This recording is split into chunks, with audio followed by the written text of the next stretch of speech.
Try this again. May 6, 2017. Mesh grow bags. This is my newer no-till soil. I just got this back over here and got some oak leaf going in there. But this is, I just fed this again too. I just put some stuff in here the other day, some romaine lettuce and some other vegetables that I got from the produce store. And everywhere you look in here, you can see there's a worm there. That's a little baby worm. But just about every handful you pull out, there's going to be a worm or two. And some places where you dig in, you'll get like a whole gob of worms. Over here's a log over here. So here, look, right down by this log, you dig in there. There's a whole little gob of worms there. For some reason they like the sticks and the logs.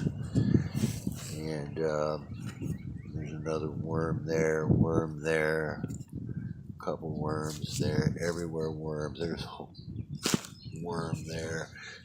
There's a bunch of worms down there. Everywhere you shouldn't be able to dig out a handful without at least a couple worms in there. Look at that right there. There's a whole bunch of worms there.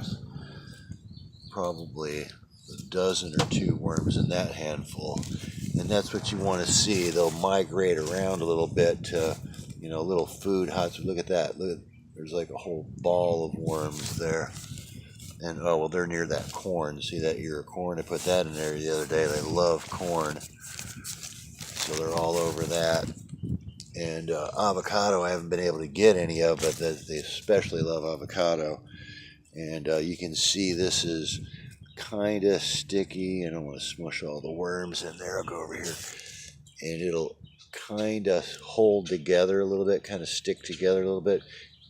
But you can't really squeeze a whole lot of water out of it. I don't want to crush the worms to death, but if you squeeze it, just a tiny little bit of water will barely come out between your fingers there, just a tiny little bit. That's kind of how you want it. You don't want it too wet. You don't want it to be draining all the time unless you're making worm tea. There's a corn cob from the other day.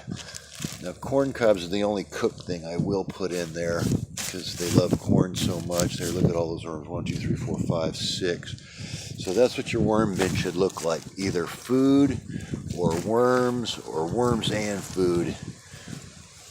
And yeah, there's a bunch in there. So yeah, this gets stirred and fed just about every day. And this one's coming along. It doesn't have quite as many worms in there. And I just watered and fed this one in. But yeah, there's not nearly as many worms. This is a lot more cocoa in here. But there are some worms. There's some worms there. But just trying to get the worms kicking. It takes a lot of food. See, there's a few right there. But the food is, you can't stop feeding worms. They have to eat. If you don't feed them, they'll disappear and you won't have them anymore. If you feed them, you're going to have plenty of them. Now this box just got changed over with a lot of new soil and peat moss. So there's not a lot in there, but I put a lot of food in here. So this will, see, there's no worms in there now, but in a few days, they'll start migrating over here from the other side to get to all this new food. Corn cobs, they're going to love that. Watermelon. As soon as that starts, deteriorating, rotting down a little bit, they'll be all over that.